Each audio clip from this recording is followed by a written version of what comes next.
Soul Simmers, welcome to the Builders Bootcamp, your ultimate training ground for learning how to build in The Sims. Whether you're a beginner or someone who's looking to level up their skills, this series will take you from the beginner tips to the pro level builds. This is the 2025 updated edition of the series that I did in 2022, since we've had quite a couple of build updates in The Sims, and it will cover everything that you need to know to create your dream builds in the game. So grab your blueprints and let's get to building. In episode number 5, we are gonna get to everything that you need to know to customize your build. You now have your box with your roof, but now it's time to actually make it pretty. Let's actually dive into the game and let me show you around. So I've quickly made a new box because as you might have seen by the outfit, I'm recording on a different day and I could not for the life of me found the box that I've made in the previous episodes, so we're working with a new box. I've quickly created this. We have a roof. It's absolutely not perfect, but it works. It works well enough for us to create like a relatively cute looking build.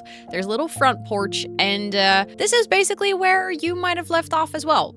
You've created a house and now it is time to make it look pretty. So we're gonna start with wallpapers because I feel like that actually makes the most sense as your next step. You can find your wall patterns or your wallpapers over here. There are different categories. You have paint, wallpaper, tile, etc. I recommend you just go over this and kind of familiarize yourself with everything that you have, but the categories are pretty straightforward. There are 2 different ways that you can apply wallpaper, and that's either by wall or by room. I would personally recommend always going by the by wall option because with a keyboard shortcut you can still apply it to the entire room, but if you're on the by room section it can sometimes be confusing as to why you cannot just paint a single wall. If you go to the wall paint and you actually grab a color, it will automatically allow you to paint tile by tile. However, as you can imagine, going tile by tile is probably not the most efficient. So if you hold shift you can actually paint an entire room. That's the setting that you also have here. If you hold shift on your keyboard you can actually paint the entire room.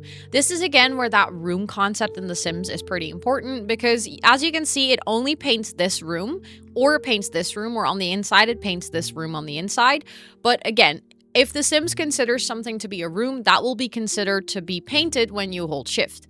If you just want to paint one wall, you can actually hold alt on your keyboard, and that way you can quickly paint one wall in a room. If you don't like using keyboard shortcuts, you can also grab paint, click on a tile, and instead of letting go, you can just click and drag, and that way you can also very easily paint entire walls. So now that you know how to paint walls, let's actually get to floor tiles, because as soon as your walls look nice, obviously it's also nice if your flooring looks good. You can find the floor tiles right underneath the wall paints, but floor and ceiling patterns, we will also get into the ceiling patterns into a second because they actually come into the same category, but we're going to start with floor tiles. Floor tiles, just like wall panels, have different kind of categories. So we have wood, carpet, tile, stone, etc. As soon as you find one that you like, if you hover over here, you can actually change the swatches. That's something that I didn't explain for the wall patterns, but this is basically the way that it works in the entire game. So if you have an item and you want to know what colors it comes in, it will show you this sort of little overview over here, and then if you click on those swatches you will be able to change the swatch that you want to add it into. So let's actually change that wall into a different color so that you can see the difference of that happening. There is another way to change swatches if you are playing with a keyboard that has a plus and minus key. I have a full separate video on how to do that and like grab an item and then quickly rotate through the swatches. I'll make sure to link that down below, but I feel like that might get a little bit confusing as it is straightforward on a keyboard with a numpad, but since I don't have one, I actually have a workaround for it, but that would get a little bit too in-depth for this video. But if you're interested, I have that tutorial linked in the description box down below. But for now, just know that if you hover over here, you can actually go through the swatches. If you want to change the color of a wallpaper after placing it, there is a little design tool over here, which usually lets you change the swatch. So if, for instance, I click on the light, it allows me to change the color afterwards. However, this does not work for wallpapers or floors. So if you want to change the color of a wallpaper and floor, you're actually going to have to go into the menu, pick a new color, and then apply it to the wall. So now that you know how to change swatches, let's get back into the flooring part and let's actually pick a nice swatch for the floor. So as you can see, just like with the walls, you always get one tile. If you want to quickly fill up the entire room, again, you can hold shift and it will automatically apply that same flooring to the entire room. If you want to go tile by tile, you can actually create fun patterns that way. So feel free to get creative with this. You don't have to stick to always applying something to the entire room. Something that is also good to know is that specifically specifically for floorings that have like a pattern to it, you can actually rotate them. And that way you can create fun patterns again. Or if you want to, you can apply it to the whole room and rotate it in a way that pleases you. Then I feel like I've already hinted at it with the patterns, but by getting custom floors, like I said, you can actually create patterns. But sometimes if you want to get real funky with your patterns, it might actually be nice if you don't just have a full tile to fill, but you can work with quarter or half tiles. You can actually do this if you press Ctrl F on your keyboard, you actually get a quarter tile. This way you can get really creative by creating patterns that alternate if you wanted to. You could also create like half tiles this way so that you can go like in a corner if you wanted to. Basically, this is fully up to you. With half tiles, you can also rotate the item still, so you can basically create a pattern in the flooring itself as well. I hope this makes sense. But if you have a floor piece, let me show you next to each other because then maybe it makes a little bit more sense. This is a whole floor tile, right? This is a whole floor tile rotated. Also, if you want to rotate flooring, you can use the period and comma key on your keyboard to easily rotate it while you're working. Personally, I don't know of any other way to rotate a floor tile, so I think you're actually going to have to use the period and comma key on your keyboard. So let's press Ctrl F. Now we can see that if we place it like this, it will place the same as that one, right? Or if we press the period or the comma key, it rotates and it places exactly like this. However, if you place two this way and then you rotate it midway and then you place two other ones, you get like a little square. As you can see, you can get pretty creative with your floor tile patterns, and this is actually really fun if you get a bit more into customized building, and maybe if you're even only playing with the base game and you're trying to create fun flooring patterns without actually buying 5 million packs. So now that you know how to do floor tiles, actually the ceiling part is very, very similar. So in this category, you can do floors by tile and floors by room. Again, I would personally advise you to skip the floors by room because it's not that relevant if you know how to use the shift key to apply it to a whole room. But for ceilings, it goes the same. You can go ceiling by tile or ceilings by room. As soon as you select the ceiling category and then you select a ceiling that you actually want to use, you can click on slatted wood and it will create sort of this overlay over the room, which actually allows you to place it. If you want to do more precise placement, you can turn on the grid by pressing G or turn off the grid by pressing G. Then you can go back to that full tile by pressing Ctrl F again, and if you hold shift, it will apply it to the entire room. As soon as you press escape, it will actually get rid of that ceiling overlay basically. And then if you want to see what it looks like, we can actually use that free camera mode, and then we can use our WASD keys to navigate to eye level into the room. So let's try to do that. And then we can actually see that there is ceiling paint applied. If you use your scroll wheel, you can zoom in and out, and then with WASD, you can walk around. This is what our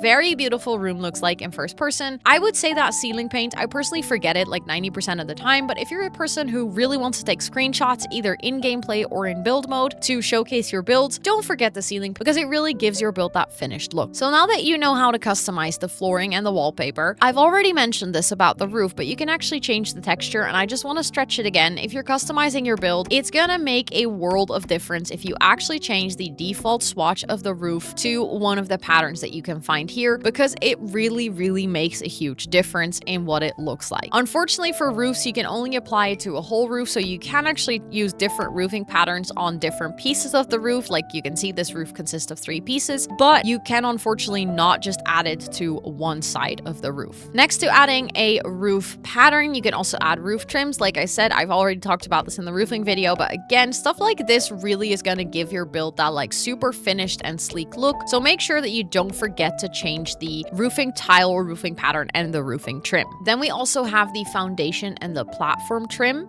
So let me quickly get a platform here so that I can show you the difference. I know that I've talked about this a little bit already, but since we're getting into customizing your build, and sometimes people might watch these episodes standalone, some of the information might be a little bit repetitive to make sure that everyone gets all the information they want. But in The Sims, we have 2 different things that basically give your build elevation. The first one is a platform and the second one is a foundation. If you're interested in the difference between the two, make sure to watch episode 2 of the Builders Bootcamp where I actually explain the difference between platforms and foundations. But both of them also come with trim options to actually customize it. You can find the foundation trim if you hover over the part that is underneath the flooring, and then you can actually add a foundation to your house. I would definitely recommend adding this. Whatever you're building, make sure to just quickly add a foundation trim because it changes the way that your build looks so much, and if you forget to change it, just like with the default roof texture, it's gonna just give that unfinished look. For the platform trims, you're actually gonna go into the walls and empty rooms section and then navigate over here to the platform trims below. Don't ask me why these are in separate categories like this. It can be very confusing sometimes, but the platform trim actually comes with a bunch of options as well. So you can add wood or stone or masonry, and some of them come with a border around it, or some of them are like very tight or like close to the platform basically. If you raise the platform, you will see that you can actually see more of the pattern. However, with platforms, there's a very specific feature of half walls that you can use. So if you have a half wall that you actually place around a platform and you get the perfect height, you can then apply any wallpaper that you want as a platform trim. You can unfortunately not add a half wall around a foundation, because let me show you, if I try to add a half wall, it will just add it on top of the foundation and actually reset the foundation to the default version. So then you're gonna have to reapply it. This is nice for making fences and stuff, but just know that you can't hide a foundation with a half wall, but you can in fact hide a platform with a half wall. Then half walls also have their own trims if we're talking about customizing our build, so you can actually customize this. Like I said, again, I mostly change the color of this to match. I never really go into all the different heights and different details, because unless you're really zoomed in, you're probably not going to see that small little difference in the different trims unless you're using the ones from expansion packs that actually have like a trim on top of the trim. Then something that is also very nice is roof details. They're over here, they're called roof sculptures, and they basically come in a wide variety of things you can add to your roofs, but this really gives your build some life. So you can either add, what is it called again? A dormer. So we have a bunch of different dormers depending on how many packs you have. We have a bunch of varieties in this. There are also things like a church bell if you wanted to add that to your build, but we also have things like broken roof textures that came with the life and death pack. Then we also have things like chimneys that you can add to your roof to make sure that they feel a bit more decorated. You can also, like I did over here, basically add a chimney to the side of your build and then use a half wall at the top to make like a custom chimney to the side. But the fun thing of using the roof decorations is that if you have a chimney like this, it will actually have smoke going out of it in live mode if you have a fireplace in your house. So that's just like a little fun detail about chimneys in The Sims. If you have a fireplace and you put it on, there will actually be smoke coming out of the chimneys from the roof decoration category. Then there's also other small little things that you can add to the top of your roofs to decorate them. We have flags that come with the university pack or the get together pack. There are these cute little parts that come with cottage living. Again, there is a lot of roof customization that actually comes with this game. The more expansion packs you have, the more you get. You have a little satellite dish that you can use. The city living expansion pack comes with full billboards. So obviously I have all of it turned on right now. I'm not just showing the base game, but if you wanted to, I could quickly show you in the base game what we have. We have some aircon units, we have some chimneys, there's just some like, I don't know, industrial building parts. We also have some billboards, although these are technically in debug, so you're gonna have to use some cheats to find those. If you're like, what is she talking about? Don't worry, we're gonna get to that in a later episode. But just so you know, there are a bunch of roof decorations in the base game as well, but the more packs you have, the more items you will see. Then another thing that you can find in the build mode category, which is similar to roof sculptures, but that is called wall sculptures. And those are things that you can actually apply to the side of your build. So things like flower boxes or little sunscreens or like awnings, little balconies. As you can see, I again have a bunch of things that you probably won't see because I have debug turned on. If you're like, again, what is this? Don't worry, I'll get to that in a later episode. It's basically all the things that you can see around you in the world that are free to use. They are in game, but you have to enter a cheat to actually see them. So for now, you can just ignore them, but just know that over here we have wall sculptures, and if you click on it, you'll be able to find a bunch of cute items. If you have more packs, again, you will be able to see a bunch more things. So a lot of the packs come with like cutesy little balconies or additional awnings. There's also a bunch of packs like Jungle Adventure that come with plant-related things or the trellis that your Sims can actually climb up and down on. There is an aircon unit that comes with the For Rent pack. Like I said, there's a lot of things in here that are super cute for like wall decoration purposes. So make sure to not skip this category because I feel personally, if you have a build like this, it's gonna make a massive difference to add like little balconies or flower boxes and stuff like that to really bring your build to life. And then there's one last thing that I would like to show you, and that is wall trims and exterior trims. So if you go over here, you have the Friezes and exterior trims category, which basically allows you to add a trim in two different places. So I'm gonna try to explain this as best as I could. As you can see, the Friezes for right now are all grayed out. That is because you need a taller wall height to be able to apply them. So you have to have either medium or tall wall to use the Friezes. And there are even some that still require the tallest wall height for you to use them. So if we're placing friezes and exterior trims, there is actually an important difference between the two. So a frieze will basically place on the room itself. So if we have this room and we get a frieze, it will place on this room. And if we place a frieze on here, it will place on this room. As you can see, it sort of ends at the edge of this. There doesn't have to be anything above it. So over here, there's nothing above it. There's no roof, nothing. And you can still place it. There's no room up here. There's nothing. It's like it could be the top floor. That can be just a roof trim almost. However, if you want to use an exterior trim, that only works if there is something above it. So if you want to use this trim, as you can see, it only places on the part where there is a room above it. It doesn't place on this part. But you might think to yourself, but what if I want to use this and wrap it all around? Well, you can actually do that by going in here, getting a flat square, and placing that flat square on top of this. So again, this is where that room concept comes into play again. If I click here, I can see that below is a room. Like this is a room, but on top of this, there's nothing. There's no room. If I click here, though, there is a room. So the game will like tell me, hey, look, there is a room up here that you can select. Now I can actually go back and get that trim and place it around this part as well. So it won't allow me to place it over here, but I can place it over here because basically this trim places at the bottom of the room above it, if that makes any sense. So this trim sits at the bottom of the room that is on top. So that's why I can't place it here because there's nothing. So there's no bottom to place it on. If I go to the friezes category, that places at the top of the room that's below it. You can actually see that I can place that here, but I can also place that here. You can actually have an exterior trim and a frieze combined. I wouldn't see why you would want to use that, but you could see that they're kind of like clipping a little bit, like both of them are still there. That is because in this scenario, there is a room at the top, so I can place this exterior trim at the bottom. But there is also a room at the bottom, which allows me to place the frieze at the top.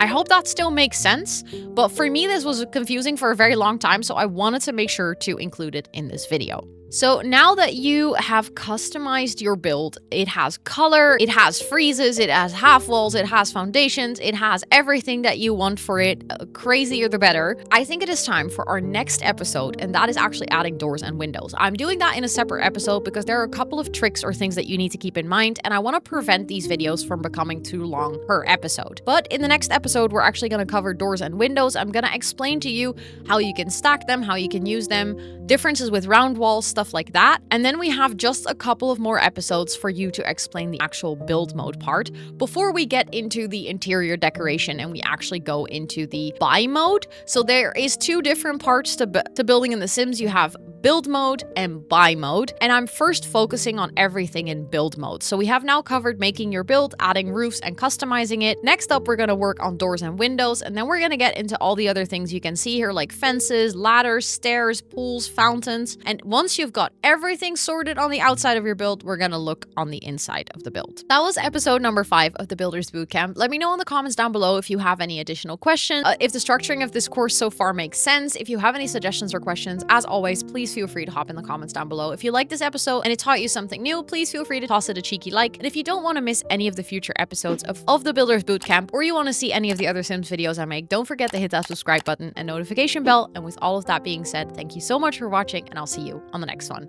Bye, everyone!